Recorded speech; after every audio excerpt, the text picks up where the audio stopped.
مقربه البشيره واش كاين شي واحد بالعقل الحاج دابا غير بالعقل دابا عامين وانت سد دونو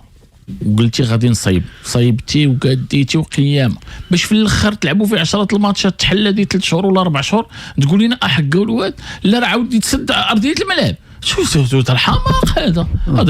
والله تتصطي هذه بالله ما يمكنش صح. وفوقاش جيتي تقولها لنا وانت عارف بان الوداد عندها ماتش روتور ديال الكاف وكاين ديربي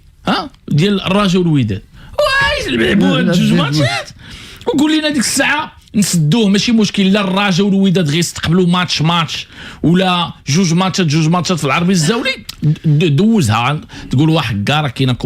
وحنا الكره كلها غتوقف في المغرب في البطوله العربيه ياك في النص ديال نوفمبر الكره غتوقف. هو من دابا النص ديال نوفمبر خلي الناس تلعب صاحبي عامين تسد عليهم التيران صاحبي والترى راه والله العظيم الشيء اللي قال السي عادل شوف 22 مليار سد حل